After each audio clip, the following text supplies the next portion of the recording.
मेरी शुरुआत ज्योतिष में कहाँ से हुई? तो मैंने सबसे पहले पामिस्ट्री हस्तरेखा से शुरू किया था। ज्योतिष में एंटर हुआ था मैं। जो आदमी आपके पास कंसल्ट करने आ रहा है उसकी कैपेबिलिटी क्या है, वो कितना इस समय जान सकता है। केतु वो है जो कुछ हाथ में टिकाना नहीं चाहता विलिंगली, और राहु वो है जिसको हर एक चीज चाहिए अपने पास। और कई बार तो जब आप क्लोज कंजंक्शन एरियाज में आते हो तो क्लोज कंजंक्शन एरिया से आने वाला 1 सेंटीमीटर आपको 5 से 10 साल का टाइमलाइन देता है। नमस्ते, welcome to Shiva speaks astrology. और आप सभी को गणपति की हार्दिक शुभकामनाएं। साथ ही साथ आज हम हमारा चैनल शुरू करते हैं। तो सबसे पहले तो मेरी शुरुआत ज्योतिष में कहाँ से हुई, हम उस पर चर्चा करेंगे। तो मैंने सबसे पहले पामिस्ट्री हस्तरेखा से शुरू किया था। ज्योतिष में एंटर हुआ था मैं। थोड़ी क्यूरियोसिटी थी एंड उस हिसाब से कि यार ये कैसे कोई जान सकता है कि तुम्हारे साथ पहले क्या हुआ, अब क्या हो रहा है और आगे क्या होगा, जैसे नॉर्मल किसी भी इंसान को रहती है। As a newbie layman हम यही सोच में रहते हैं कि यार क्या सच में कोई हाथ देखकर आपका कि ये रेखा क्या है, ये रेखा क्या है, बता सकता है। तो उसी हिसाब से मेरी भी शुरुआत हुई थी। और फिलहाल हम उसी एक लेगेसी को जो मैंने शुरू की थी, जिससे बाय गॉड्स ग्रेस, जिसकी वजह से हम ज्योतिष में एंटर हुए, तो हम उसी को कंटिन्यू करने के लिए ये चैनल की शुरुआत कर रहे हैं। काफ़ी सारे डाउट्स थे लोगों के, काफ़ी सारे डाउट्स थे जो पर्सनली लोग मुझे जानते हैं, जो कंसल्ट करते हैं, जिन्होंने कहा था कि प्लीज़ स्टार्ट करिए, प्लीज़ आप बताइए और इसके बारे में make some informative reels and stuff. तो हम उसी को कंटिन्यू कर रहे हैं, जिसकी वजह से we are starting the channel today. थोड़ा हिंदी इंग्लिश मिक्स रहेगा so that we can cater to multiple audience, पर अभी के लिए मेनली हिंदी में हम आज का वीडियो शुरू करते हैं। तो सबसे पहले तो ज्योतिष है क्या? ज्योतिष ईश्वर की ज्योति है, जैसे कि नाम से आप जान सकते हो, ज्योति, ज्योतिष। तो वो ईश्वर द्वारा दिखाए गए राह के बारे में हम बात कर रहे हैं। तो जैसे भगवान के द्वारा दिखाई गई लाइट, सो लाइट को बेसिकली हमने काफ़ी पॉजिटिव मैनर में लिया है कि अगर लाइट नहीं है तो जीवन नहीं है, अगर सूर्य की किरणें नहीं है तो जीवन नहीं है। तो वो राह दिखाना कि सही राह कहाँ है, सही ज्योति कहाँ से निकल रही है, क्या पाथ आपको फॉलो करना है, बेसिकली उसका क्लियर कट गाइडेंस ज्योतिष है। तो क्या ज्योतिष एक प्रोबेबिलिटी साइंस है? क्या ज्योतिष एक कॉन्सेप्ट है जिसका एक फसाड बना हुआ है, लोग एकदम आगे पीछे इसके चल रहे हैं और बातों में आ जा रहे हैं? तो बेसिकली इसका रिप्लाई कुछ इस तरह से है कि ज्योतिष एक कला है। ज्योतिष is an art. Astrology, palmistry, जो वैदिक साइंसेस है, इट्स एन एक्चुअल आर्ट। अब उसकी एक्यूरेसी कितनी ज़्यादा होगी, that depends upon the artist. And also कि जो आदमी आपके पास कंसल्ट करने आ रहा है उसकी कैपेबिलिटी क्या है, वो कितना इस समय जान सकता है, प्रकृति उसको कितना जानने का मौका दे रही है। ये सारी चीज़ों के फैक्टर मिला के ही आप आते हो इस ग्राउंड बेस पे कि यार कितना % एक्यूरेसी है। तो ज्योतिष is actually that science, that art, that combination that guides you and tells you कि आपके साथ ये होने वाला है, आपके साथ ये होगा, ड्यू टू व्हाट, कि आपने क्या किया था और आप किस कॉन्ट्रैक्ट में आप आए हो। तो बेसिकली जस्ट सपोज कुंडली, आपके हाथ की रेखाएं, आपके मस्तिष्क की रेखाएं एंड ऐसे काफ़ी सारी चीज़ें, इट्स बेसिक अ कॉन्ट्रैक्ट का जो आपको गाइडेंस देता है कि यार आपने ये चीज़ के लिए हाँ कहा था, you have to repay it back. आपने ये चीज़ मांगी थी तो अब उसका आपको पे बैक इस तरह से करना होगा। सेकेंडली, जब ये क्वेश्चन का आंसर हमने थोड़ा ब्रीफली दिया है तो हम मूव ऑन करते हैं मेन नीश पे, जिसकी हम एक थ्रेड लाइन क्रिएट करने वाले हैं। प्रॉपर एक डॉक्यूमेंट्री हम ये करेंगे कि स्टेप बाय स्टेप हम ट्यूटोरियल्स पोस्ट करेंगे। तो स्टार्टिंग विथ हस्तरेखा, जैसे मैंने स्टार्ट किया था, मैं वैसे ही इस चैनल को आगे लेके जाना चाहता हूँ। तो हस्तरेखा क्या है पामिस्ट्री, क्या पामिस्ट्री न्यूमेरोलॉजी जितनी एक्यूरेट है, क्या पामिस्ट्री कुंडली जितनी एक्यूरेट है, क्या होता है इसमें, कैसे फैक्टर्स है, कितने एक्यूरेट प्रेडिक्शंस हो पाते हैं, कौन से लाइफ के डोमेन के बारे में हम इससे जान सकते हैं। तो mainly palmistry is combination of lines, palmistry, और साथ ही साथ स्ट्रक्चर, बेस क्या है, किस तरह का पाम है, किस तरह का हाथ है, वो सारी चीज़ें इसमें आ जाती है। तो हस्तरेखा कैसे पढ़ी जाती है, हम इसके ऊपर थोड़ी चर्चा करेंगे। जैसे ये पाम के अंदर आप देख सकते हो, first of all comes the shape of the palm. कैसा है पाम, दिखने में कैसा है, उस मोटापा है या पतला पाम है, कैसा है, चौड़ा है या नहीं है, क्या ज़्यादा लंबा पाम है, ये सारी चीज़ें इस फैक्टर में आती है। फिर पाम को हमने अलग अलग माउंट्स में, पर्वतों में डिवाइड किया हुआ है। तो हस्तरेखा जब भी हम स्टार्ट करते हैं तो हम ये देखते हैं कि स्ट्रक्चर कैसा है, माउंट्स कैसे है। माउंट्स में आपको एक बार बता देता हूँ, माउंट्स के ऊपर भी काफ़ी सारे आर्ग्यूमेंट्स है कि ये माउंट एक्चुअली यहाँ नहीं होना चाहिए या ये माउंट ये प्लैनेट का नहीं है। बट जैसे हम जानते हैं कि हमारे वैदिक ज्योतिष साइंस में 9 ग्रह है, तो 9 ग्रह के हिसाब से ही हमने पाम के माउंट्स को बांटा गया है। सबसे पहले हम शुरुआत करते हैं। ये जो एरिया होता है ये वीनस माउंट का एरिया है। I hope so you can see it clearly. ये जो एरिया है जस्ट बिलो योर थंब, ये वीनस शुक्र ग्रह का एरिया है, माउंट है।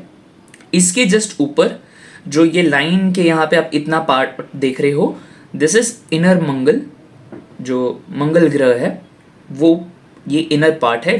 You can consider it to be छोटा माउंट, आप छोटा पर्वत आप कह सकते हो।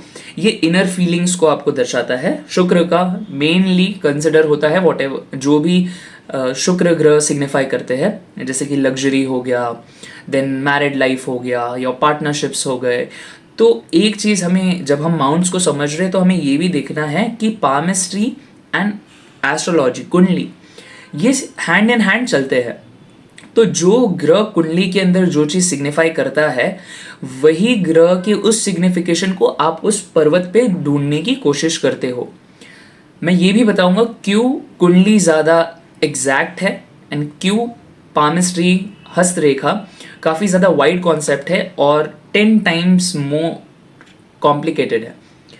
तो अभी के लिए नॉट गोइंग इन डेप्थ, हम सिर्फ बात करेंगे कौन से क्या माउंट्स होते हैं। This is the Venus mount, शुक्र पर्वत, ये इनर मंगल है। दिस इज जुपिटर्स माउंट, गुरु पर्वत, ये शनि पर्वत होता है just below your middle finger. ये होता है हमारा सूर्य पर्वत, और ये है लिटिल फिंगर के नीचे वाला बुध पर्वत। बुध पर्वत के जस्ट नीचे अगर हम थोड़ा आते हैं, this is the outer area of Mars, Mangal, और ये हमारा है चंद्र पर्वत। केतु और राहु का जो सिग्निफिकेंस है वो है, केतु का है एकदम एंड छोर पे और राहु का है एकदम मिडल पोर्शन। सो जो आपका मिड है पाम का, दैट इज योर राहु। तो अब जब हम बात करते हैं तो हम थोड़ा ब्रीफ करेंगे केतु एंड राहु के बारे में, क्योंकि मुझे जिस्ट भी देना है आपको कि क्या है एग्जैक्टली। हाउएवर जो मेन कॉन्सेप्ट है वो हम आगे आने वाली वीडियोस में एक्सप्लेन करेंगे। तो केतु वो है जो कुछ हाथ में टिकाना नहीं चाहता विलिंगली, और राहु वो है जिसको हर एक चीज चाहिए अपने पास। इसीलिए एक अगर स्मॉल ब्रीफ हम दे दे, एक अगर स्मॉल हम एक्सप्लेनेशन दे कि राहु केतु में डिफ्रेंसिएशन कैसे लाना है, तो केतु वो है जो हाथ में कुछ नहीं है, जिसको कुछ पाने की इच्छा नहीं है। अगर आपको कोई चीज़ पानी है, अगर आपको ये चीज़ पानी है, आपको उठाना है, तो आपको उसको मुट्ठी में पकड़ना रहेगा। तो राहु का जो मेन सिग्निफिकेंस है वो राहु को हर एक चीज़ चाहिए। इसके लिए राहु का सेंटर पोर्शन दिया गया है, क्योंकि Rahu can copy any one out of every other planets. Sustaining issue होता है, क्योंकि एक बार वो चीज़ मुट्ठी में आ गई तो अब वो मुट्ठी छोड़कर अब वो पाम के अंदर कोई और चीज़ पकड़ना चाहेगा। तो केतु और राहु के ऊपर ये थोड़ा सा जस्ट हो गया। और इसके अलावा हस्तरेखा के अंदर ऐसी काफ़ी सारे लाइंस हैं, जैसे कि आपकी लाइफ लाइन हो गई, माइंड लाइन हो गई, आपकी हार्ट लाइन हो गई। फिर जिस जिस पर्वत पर जो लाइन उभरती है उसके अलग अलग योग है, अलग अलग कॉम्बिनेशंस है। फिर आपकी उंगलियां कैसी है, आपकी उंगलियां कितनी लंबी है, कितनी गहरी है, कितनी डार्क है। फिर ये जो फैलेंजेस है ये कैसे है। साथ ही साथ आपके नाखून का आकार कैसा है, what is the shape of your nail also describes a lot of thing about you। तो जब हम हस्तरेखा की बात करते हैं तो हस्तरेखा के अंदर यहाँ से यहाँ तक का पोर्शन जो हम सेंटीमीटर्स में गिनते हैं, सेंटीमीटर्स का एक लाइन आपको 3 से 4 साल का आपको ड्यूरेशन बता देता है। और कई बार तो जब आप क्लोज कंजंक्शन एरियाज में आते हो तो क्लोज कंजंक्शन एरिया से आने वाला 1 सेंटीमीटर आपको 5 से 10 साल का टाइमलाइन देता है। इसीलिए हस्तरेखा करना सबके बस की बात नहीं होती। काफ़ी कम ऐसे लोगों को मैं जानता हूँ जिनको हस्तरेखा में महारत हासिल है, जिनका काफ़ी नाम है। और साथ ही साथ काफ़ी ऐसे लोगों को मैं जानता हूँ जिनका कोई अस्तित्व नहीं है कहीं प्लेटफॉर्म पे कहीं पे, पर जो उनका ज्ञान है, जो उनका नॉलेज है, दैट इज़ जस्ट फिनोमिनल। तो हस्तरेखा why people are not able to do it properly, उसका एक जस्ट आपके लिए ये है कि हस्तरेखा में प्रेडिक्शन करना, पामिस्ट्री में प्रेडिक्शन करना is way complicated and way tough, क्योंकि यहाँ पे कोई क्लियर कट कॉम्बिनेशन नहीं है। सबसे पहले तो हाथ के अंदर जब नॉर्मली हम देखते हैं तो इमेजिन 100 में से आपकी 20-30 लाइन ही आप देख पाते हो। 60-70% लाइन्स एंड कॉम्बिनेशंस जो है वो एक नॉर्मल ह्यूमन बीइंग जो थोड़ा बहुत जानता है या काफ़ी हद तक भी जानता है वो मिस आउट कर देता है। तो हस्तरेखा का टफनेस इस वजह से यहाँ पे उभर के आता है। तो ये हो गई कुछ बातें हस्तरेखा के ऊपर। अभी जो नॉर्मल हमारे थोड़े और क्वेश्चंस हैं हम उसको केटर करते हैं। एक और उभरता हुआ क्वेश्चन, देखो मैं कभी ऐसे नोट्स बना के नहीं बैठता यूजुअली भी, जो लोग मुझे जानते हैं दे माइट नो दिस कि it's always how it comes. तो जो भी आपको ऊपर से आ रहा है वैसा आपको कन्वे करते जाना है। तो एक काफ़ी अच्छा क्वेश्चन आ रहा है कि काफ़ी ज़्यादा मूवीज़ में है कि यार मेरे हाथ नहीं है तो क्या मतलब मेरा भाग्य नहीं है। यार मेरे हाथ, मतलब ऐसे बोलते हैं ना लोगों के कि यार उसका तो हाथ नहीं है तो उसकी तो रेखाएं नहीं है, मतलब क्या उसका भाग्य नहीं है, क्या वो कुछ नहीं कर पाएगा। तो इसका एक सिंपल सा जस्ट आता है कॉन्सेप्ट ऑफ कर्मा पे। तो कॉन्सेप्ट ऑफ कर्मा कहता क्या है, मान लीजिए स्टोरी टेलिंग के वे में मैं आपको एक्सप्लेन करता हूँ कि आपके प्रीवियस जन्म में, आपके पिछले जन्म में आपके पास एक बोरी है, you have a bag, carry bag है आपके पास। अब आप पैदा हो गए, आपके पास एक कैरी बैग है, इनविजिबल है बट ये बहुत बड़ा कैरी बैग है। जितने टाइम आप जी रहे हो ये कैरी बैग में आप जो चीज़ चाहो डाल सकते हो। तो समझो आप एक लाइफ के पाथ पे चल रहे हो, आप 70 साल जिए पिछले जन्म में, okay 70 years you are there. 70 साल के अंदर आप रास्ते पे चल रहे हो, आपको कोई चीज़ अच्छी लगी, आपने वो चीज़ उठाई, आपने वो चीज़ अपने बैग में डाल दी। आपने कोई बुरे कर्म किए, आपने चाहा वो करना, आपने वो चीज़ उठाई, आपने वो बैग में डाल दिया। तो जब आप इस लाइफ टाइम में आ रहे हो आपको एक एक चीज़ का फल आपको मिलना है, ये बात तो तय है। जैसे कि आपको याद होगा कृष्ण भगवान ने जो राम अवतार के रूप में जब वध हो गया था, छुप के जब वार किया था, उसका पेबैक उनको द्वापर युग में उनको वापस देना पड़ा। जैसे कि उनकी भी मृत्यु उस हिसाब से हुई। या तो अगर हम इस पर इतना ब्रीफली ना जाए क्योंकि मेरे पास बहुत सारे कॉन्सेप्ट्स आ रहे हैं इस चीज़ के ऊपर, एक नॉर्मली मैं ये आपको एक्सप्लेन करता हूँ कि जब वस्त्र हरण हो रहा था तो जस्ट बिकॉज एक धागा, मतलब जब चोट लगी थी कृष्ण भगवान को, तब जब पट्टा बांधा हुआ था उसका रीपे भी उन्होंने किया, वस्त्र हरण के समय पे उन्होंने बचाया। ऐसे कई सारी चीज़ें हैं कि एक इशू की वजह से, एक गलती की वजह से वापस जन्म लेके वापस पैदा होके वो चीज़ भगवान ने भी मानव अवतार में वो पूरी की। तो हम कौन होते हैं? तो 70 साल के उम्र के समय पे अगर आपने समझो कुछ अच्छे फल उठाए, कुछ बुरे फल उठाए, तो आप जब अब यहाँ आए हो वो बोरी आपकी भरी हुई है। तो जब आप बुरी परिस्थिति में हो तो वो अच्छे फल का परिणाम आपको मिलेगा, और अगर आपको इस जन्म में अच्छे फल उठाने हैं तो पिछले जन्म के जो बोरी भरी हुई है जब आप वो निकालोगे तो वो तो आपको झेलनी पड़ेगी। तो जो बुरे कर्म थे वो भी आपको झेलने हैं। तो ये जो पाम लाइन्स है, ये जो कुंडली है, आपका जन्म तिथि है, आपका जन्म वार है, ये सारी चीज़ें ये आपको एक गाइड करती है कि यार क्या बाकी रह गया था, क्या बाकी है, और क्या वादा मैं करके आया हूँ। तो जब अगर इसको आप ऐसे समझो कि भगवान ने तो कह दिया कि पुनर्जन्म आपका जब भी होगा, आप जब भी वापस पैदा होगे, पिछले जन्म की आप सारी यादें भूल जाओगे। बट भगवान ने ये भी कहा कि आपको हर एक चीज जो आपने की है उसका परिणाम आपको भुगतना पड़ेगा, उसका भोग आपको मिलेगा। अच्छा है तो अच्छा वापस आएगा। That is the main base of karma that we see. Pieces जो हम कहते हैं, एक मछली इस तरफ जा रही है, एक मछली इस तरफ आ रही है, बेसिकली अ लूप, कि जो करोगे वो वापस आएगा। तो जब हमने मांगा कि ठीक है, अगर हमें कुछ याद नहीं रहेगा तो हम कैसे ये समझ पाएंगे कि हमने किया क्या था। समझो, अगर आप अब पैदा हो रहे हो और अगर आपको मैं पूछूं कि आपने क्या किया था पिछले जन्म में, क्या फल रह गए हैं आपके, क्या आपकी इच्छा थी जो बाकी रह गई है, हाउ वुड यू टेल मी?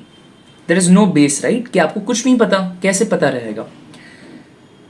तो इसी वजह से हम ज्योतिष का, हस्तरेखा का, इन सारी चीज़ों का हम उपयोग करते हैं, फ़ायदा उठाते हैं, क्योंकि ये भगवान द्वारा दी गई चीज़ है।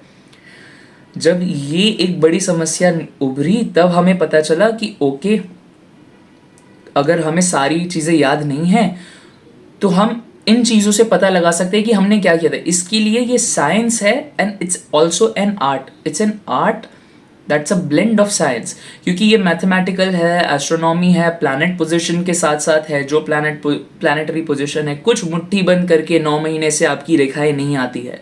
I tell you this one fact कि आपके हाथ की रेखा within a span of 1 to 2 days भी बदलती है। आज आप कुछ देख रहे हो, मे बी कल पॉसिबली माइन्यूट से माइन्यूट रेखा चेंज हो गई रहेगी। It is all your pattern. जो क्लियर आउट होता है वो फेड आउट होता है। जो चीज़ें आप बनाते जाते हो वो आपके डोमिनेंट हैंड में, वो आपके मेन हैंड में आती जाती है। तो इसी से कॉन्सेप्ट ऑफ कर्मा को हमने थोड़ा बहुत समझा। नेक्स्ट क्वेश्चन जो अभी आ रहा है डोमिनेंट हैंड से जो क्लिक हुआ, कि लड़के के लिए कौन सा हाथ देखना चाहिए, लड़की के लिए कौन सा हाथ देखना चाहिए। तो बेसिकली इसका एक सिंपल सा सोल्यूशन है जो आज तक में मेरे रिसर्च में जो हर एक पाम में मैंने देखा।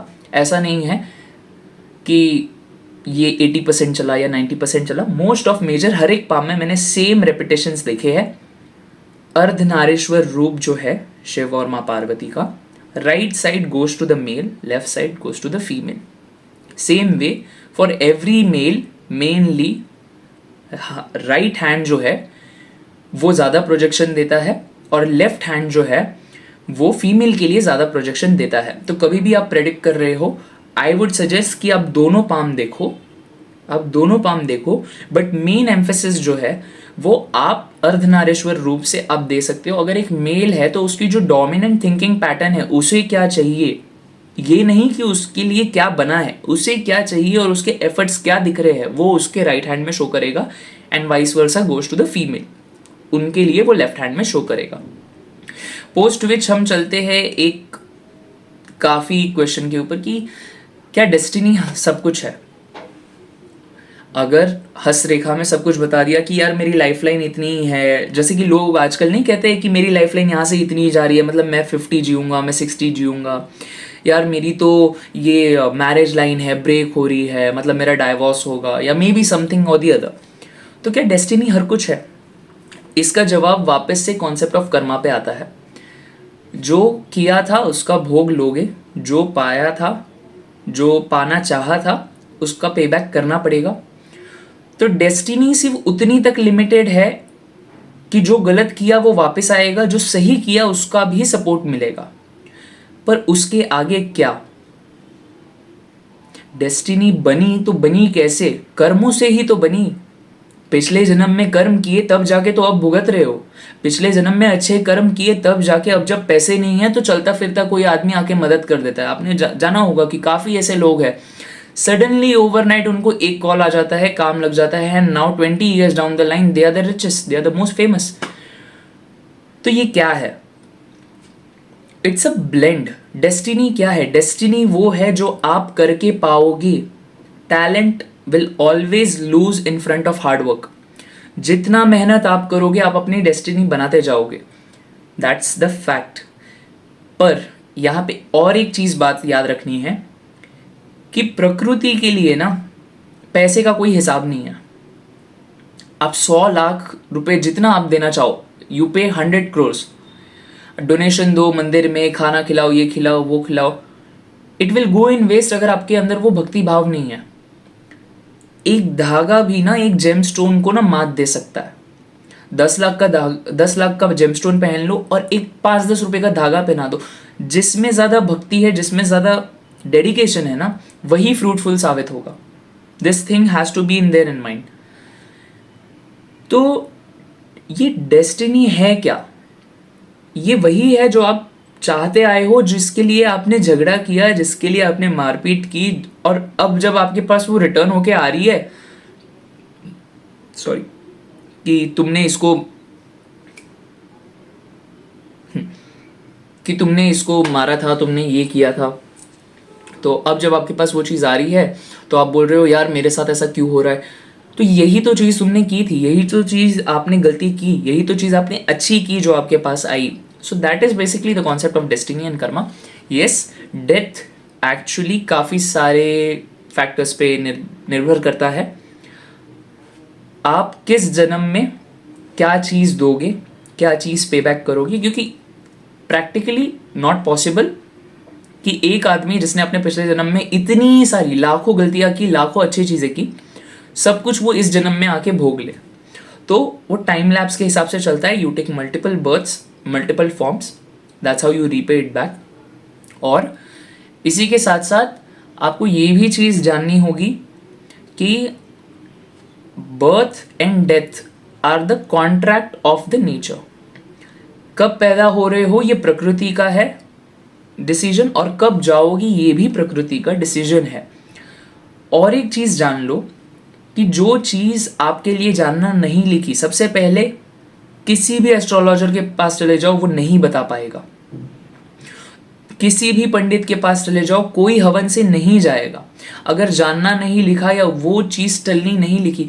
एक बात बताओ ना, छोटे से छोटा जो तिनका भी रहता है ना, वो भी किसी ना किसी रूप में आएगा। कोई बड़ा से बड़ा हवन उसको नहीं पार कर सकता। This is the base thing. तो आज जब मैं देखता हूँ कि लोग इतने ऐप्स पे जाके, मेरे पास कितने क्लाइंट्स है आ रहे हैं कि मेरे कोर्ट केस के लिए मैंने 5 लाख पे किया, मैंने 10 लाख पे किए, मेरा 10 करोड़ का डेब्ट है मुझ पे, ये है वो है। How will it work? तिनका तिनका का हिसाब देना है, जो है सो है। तो वो चीज़ के पीछे भागोगे और फिर बोलोगे मैं मेरी डेस्टिनी बनाना चाहता हूँ, मैं 10 लाख रुपए यहाँ दे रहा हूँ, वो दे रहा हूँ, ये कर रहा हूँ, मैं त्रिम्बकेश्वर गया, मेरा नाग दोष है ये। It just won't fade away, it just won't go. वो वैसे नहीं चलता। कॉन्सेप्ट आप समझो कि जो इतना कॉम्प्लेक्स है नेचर, वो आपके मतलब 5 लाख रुपए से मान जाएगा कि आपने किसी के लिए क्या दुख दिया, क्या उसके परिवार में बीती। ऐसे नहीं चलता। हाँ, सब कुछ निर्धारित नहीं है, लेकिन एक चीज जो निर्धारित है, जो सब कुछ तय कर सकती है और करती है, वो ये है कि जो करोगे वो वापस आएगा, अच्छा या बुरा। इसको यहीं पे कट शॉर्ट करते हैं। नेक्स्ट क्वेश्चन की ओर अगर जाए तो हाँ, एक जो यहाँ से ही एक ट्वीक करके हम इस पे वापस पॉइंट पे आते हैं कि क्या आजकल के सारे एस्ट्रोलॉजर्स सही है। तो सबसे पहली बात तो ये जान लो कि आजकल कनेक्ट करना इतना ज़्यादा आसान हो गया है कि हर कोई आकर ज्ञान देकर जा रहा है, पैसे कमा रहा है, और लोग इतने चिंतित और डरे हुए हैं कि वो उसके पीछे जा रहे हैं। तो मतलब वो एक क्यूरियोसिटी का बिजनेस हो गया है ये, है ना। हम जब भी कंसल्ट करते हैं किसी को, तो हमारा एक पद्धति है, एक पैशन है, एक जो हायरार्किकली फॉलो होता आ रहा है, हम वो मैनर में फॉलो करते हैं। हम ऐसे रैपिडली किसी को नहीं कंसल्ट कर सकते। जब अगर हम हाथ भी देख रहे हैं तो आजकल एक लाइफ लाइन, चलो मैं आपको एक एग्जांपल देता हूँ। ये लाइफ लाइन है, यहाँ पे ऑफ शूट निकल रहे हैं। अब ऑफ शूट को कहते हैं कि ये प्रोग्रेस दिखाता है, बट अभी ये जस्ट जल्दबाजी में आपने देख लिया। अब ये ऑफ शूट अकेले नहीं दर्शाएगा। ये ऑफ शूट, मैं क्या कहना चाह रहा हूँ वो समझिए आप। ये ऑफ शूट अकेले नहीं दर्शाएगा कि आपके साथ क्या होगा इस टाइम फ्रेम में। मल्टीपल लाइंस है। जैसे बुद्ध है बच्चा, बुद्ध बच्चा का स्वरूप है। Buddha is the child Prince, future Prince. Child है वो, एक ग्रह, बाल ग्रह है। तो आपको ये कॉम्बिनेशन भी देखना है कि किस उम्र की अवस्था में वो आदमी आपके पास आ रहा है, और फिर आपको वो पर्वत देखना है, फिर आपको वो ग्रह देखना है। सिर्फ ऑफ शूट नहीं दर्शाएगा। लाइफ लाइन है, माइंड लाइन है, हार्ट लाइन है, सन लाइन है, मर्क्यूरी लाइन है, काफी सारी लाइन है. आप नेल्स देख के just by the nail structure क्या पैटर्न बन रहा है यू कैन प्रिडिक्ट. पर आज क्या हो रहा है, 2 मिनट की कंसल्टेशन, किसी ऐप पे आप लॉग इन करते हो, आप सवाल पूछते हो, वो कुंडली देखते हैं या नहीं देखते वो भी नहीं पता. आपका सवाल साइकोलॉजिकली आपको दे देते हैं, कुछ ऐसे वैसे क्वेश्चंस आपको ट्विस्ट करके बोल देंगे एंड यू बिलीव या ये तो मैं मेरे बारे में सही बोल रहा है. और फिर एक नेचुरल जो डिलेमा बन जाता है कि सारे एस्ट्रोलॉजर्स ही ऐसे हैं. पर ये एक्चुअली गलत है. और ये मैं इसलिए कहना चाहता हूं कि जिसने भी एस्ट्रोलॉजी अभी तक जानी नहीं, जिसने भी ज्योतिष को जाना नहीं, समझा नहीं, परखा नहीं और अपने दिन रात नहीं दिया ना, वो सही एस्ट्रोलॉजर नहीं है. सच्ची. ये वीडियो ज़्यादा लंबी भी नहीं करनी है because this is the first time we are having it. पर एक चीज़ जो हमें समझनी है वो ये है कि कितनी ज़रूरी बातें हैं और कितने सारे ऐसे कॉम्बिनेशंस हैं 2 मिनट के कंसल्टेशन में नहीं होंगे. लॉग इन कर लोगे, फटाक से देख लोगे. ये आजकल ये क्या सिनेरियो बन रहा है कि एक क्यूरियोसिटी ड्रिवन जो ये बिजनेस आ रहा है, सारे अपकमिंग एस्ट्रोलॉजर्स है, आप देखना ना आज से 1-1.5 साल के टाइम पीरियड में ना ये नहीं चलेगा, कोई नहीं दिखेगा आपको. काफ़ी गिने चुने होंगे जिन्होंने दिन रात दिया, सब कुछ किया. और एक चीज़ याद रखना, जो भी आदमी ऐसा होगा ना जिसने डेडिकेटेडली सच्चे दिल से एस्ट्रोलॉजी समझी है, पढ़ी है, उतना समय दिया है, BPHS है, काफ़ी सारी बुक्स है, गाइडलाइन टू एस्ट्रोलॉजी है, हस्तरेखा के रिलेटेड काफ़ी सारे बुक्स है, ग्रंथ है, आर्टिकल्स है. तो जिस आदमी ने उस नीश को पकड़ा, समझा, जाना और who is blessed to have it, क्योंकि काफ़ी सारे ऐसे लोग हैं जिनका 8th हाउस एक्टिव हो गया कोविड में, आइसोलेशन में चले गए, 8th हाउस एक्टिव हो गया, मेनली हम पैक्ट हो गए. काफ़ी सारे लोग कोविड के बाद एस्ट्रोलॉजी में आ गए, बिजनेसेस कोविड के अंदर राइज अप हो गए क्योंकि automatically everyone in the world went into isolation, है ना. 8वां घर आइसोलेशन का होता है. थोड़ा हम हस्तरेखा और कुंडली हैंड इन हैंड जाएंगे क्योंकि I believe it's very practical, काफ़ी ज़्यादा प्रैक्टिकल है अगर हम दोनों चीज़ों को साथ में रख के चले. क्योंकि कई बार हाथ ऐसी चीज़ बता देता है जो कुंडली नहीं बता पाती, क्योंकि कुंडली में समय ऊपर नीचे हो सकता है. 1 मिनट 30 सेकेंड के डिफरेंस के ऊपर भी कुंडली बदल जाती है. मेरे पास काफ़ी ऐसी कुंडलियां हैं which is at 29 degree and something, but actual timing जो है वो 00 डिग्री पे स्टार्ट हो रहा है और उनको ये चीज़ की भनक तक नहीं है. But palm won't say you wrong. और काफ़ी सारे टाइम में ऐसा अपोजिटली भी हो जाता है कि हाथ में वो रेखा दिख ही नहीं रही but kundli is exactly showing it to you. So basic मेरा कहने का ये मतलब है कि अंधविश्वास में ना पड़े. जो आदमी सचमुच प्यार करता है एस्ट्रोलॉजी से और जो प्रकृति द्वारा चुना गया है, वो कभी ऐसा आपके साथ नहीं करेगा. वो अपना समय लेगा, वो अपना टाइम लेगा. और टाइम लेने से मेरा मतलब ये नहीं है कि वो 2 घंटा बैठेगा, 3 घंटा बैठेगा, नहीं. मेरे कहने का ये मतलब है कि उसके प्रेडिक्शंस आपको समझ आएंगे. उसके प्रेडिक्शंस में ना आपको कई बार लॉजिक नहीं दिखेगा, लेकिन आपको एक टाइम के बाद ना आपको लगेगा कि यार ये बात इन्होंने कही थी. That happens. ये जनरल ट्रेट नहीं है और वो कभी भी ना ऐसे फालतू के सवाल नहीं उठाएगा. सॉरी टू से this but 80 to 85% people come and उनके सवाल ऐसे होते हैं कि आप बताओ मेरी शादी कब होगी, आप बताओ मतलब कि मैं कितना पैसा कमाऊंगा, ये करूंगा, वो करूंगा, और उसके ऊपर और स्वभाव मैं कैसा हूँ. ये तो सबसे वाहियात सवाल है. सवाल होता है बट फिर भी, क्योंकि इट्स अ कॉम्प्लेक्स टास्क यार. आप जब आ रहे हो तो आपका क्वेश्चन भी प्रिसाइज रहना चाहिए कि ये चीज़ है, ऐसे ऐसे है. Once you are not clear here, आप कैसे एक्सपेक्ट कर सकते हो कि मैं आपका ऑरा जज कर पाऊंगा, मैं आपके ऑरा पे ट्यून होके आपके चार्ट की फ्रीक्वेंसी पढ़ पाऊंगा. काफ़ी ज़्यादा लोगों को सवाल के जवाबों की ज़रूरत होती नहीं है. उनको खुद आंसर पता है पर वो करना नहीं चाहते. और यही लोग हैं जो इन एस्ट्रोलॉजर्स माइंड मत करिएगा अगर कोई देख रहा है ये वीडियो तो। पर मेरे कहने का ये मतलब नहीं है कि ज्योतिष गलत है, मेरे कहने का ये मतलब नहीं है, क्योंकि उन्होंने भी काफ़ी हद तक वही पढ़ा है जो हम पढ़ रहे हैं, और हम अभी पहले से पढ़ते आ रहे हैं, अभी भी पढ़ रहे हैं, आगे भी पढ़ते ही रहेंगे। पर बस दिक्कत ये हो जाती है कि एक लेयर पढ़कर काम में बढ़ गए, एक लेयर पढ़कर जजमेंट दे दी, और यहाँ पे लाखों कॉम्बिनेशंस है जो बताते हैं, काफ़ी सारी ऐसी चीज़ें हैं जो सीखनी अभी भी बाकी है। बट आज के टाइम पे 80 to 85% ही जो ऑडियंस है, जो क्यूरियोसिटी पे आती है, उनके लिए आपको ये डेप्थ में जाने की ज़रूरत नहीं पड़ती यूजुअली, एंड इसीलिए ये बिजनेसेस चल रहे हैं। तो अगर आप कहते हो ज्योतिष गलत है, तो आपके पास सवाल होना चाहिए, उसका जवाब होना चाहिए, आपको वजह पता होनी चाहिए कि आप ये क्यों कह रहे हो, और साथ ही साथ आप ही हो जो ये बिजनेसेस चला रहे हैं, आप ही हो जो इनके पास जा रहे हो। और फिर अगर आप वोल कम्युनिटी को ब्लेम करोगे तो then you are at fault, that's it. End में मुझे लगता है ये वीडियो अभी यहीं समाप्त करनी चाहिए, ये वीडियो अभी यहीं पे हम ख़त्म करते हैं। And don't forget to like, share, comment, post your views, कैसा है, कैसा लगा, थोड़े बहुत कॉन्सेप्ट्स क्लियर हुए या नहीं। And you can follow us on Instagram, YouTube and other all social media, जिसका लिंक मैं आपको नीचे डिस्क्रिप्शन सेक्शन में दे दूँगा। और अगर आपको कोई स्पेसिफिक चीज़ों के ऊपर वीडियोस चाहिए तो आप प्लीज़ कमेंट करिए, give us advice, so that मैं टीम हम देख सकें और हम उस रिलेटेड कंटेंट हम अपलोड कर सकें। दैट्स इट अभी के लिए। एंड ऐसी काफ़ी सारी चीज़ें हैं जो हम आगे लेकर आ रहे हैं, we are working on it.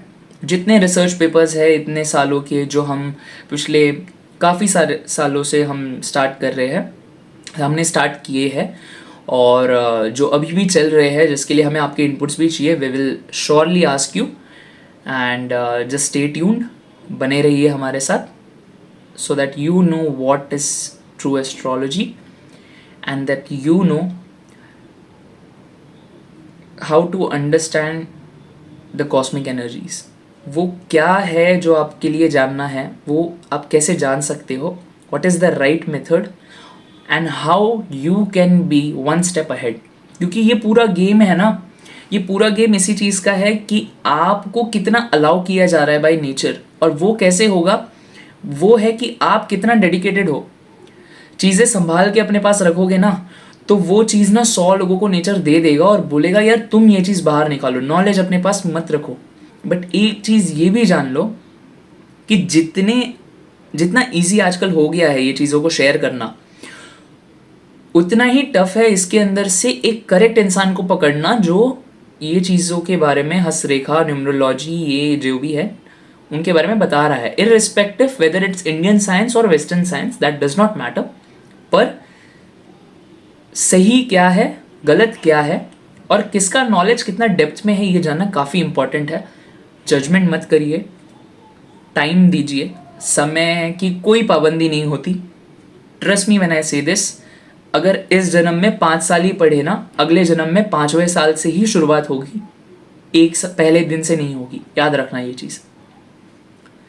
तो समय की कोई पाबंदी नहीं होती, समय की पाबंदी एक बस भ्रम बनाया गया है, आए हो तो जाना है, that's for sure.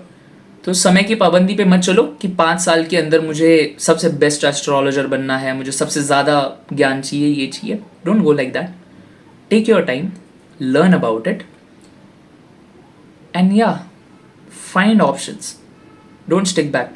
Just because किसी वीडियो में दिख गया कि स्टार यहाँ पे होने से बहुत पैसा आता है लेकिन आपके पास जॉब नहीं है, तो इसका मतलब ये नहीं है झूठ है यार, मेरे हाथ में स्टार है बट मेरे पास तो जॉब ही नहीं है। मेरे पास ऐसे काफ़ी क्लाइंट्स हैं जिनके जो मेरे पास आए हैं। This is the last thing and will cut it short. I know few of my clients जिनके हाथ में मोल है just centre of it, and they से कि यार सर हमारे खानदान में तो बोलते हैं यार, लोग बोलते हैं कि अगर मुट्ठी बंद हो गई और अगर तिल बीच में है तो ये तो बहुत पैसा देता है। काफ़ी लोग बोलते हैं कि यार सर ये सेलिब्रिटी के हाथ में भी है ये सारी सेम चीज़ें, तो मेरे पास क्यों नहीं है। तो ये वो लोग हैं जिन्होंने वो वीडियो देख के ये चीज़ को जज कर लिया कि यार ये तो ऐसा है, इससे ऐसा होगा। पर वो कौन सा कॉम्बिनेशन है, किस फैक्टर में एप्लीकेबल है, उसका स्ट्रेंथ क्या है, वीकनेस क्या है, वो कितने अमाउंट का फ्रीक्वेंसी आपको डिलीवर करेगा, कब करेगा, टाइमलाइन, काफ़ी सारी ऐसी चीज़ें हैं जो तो रह गई।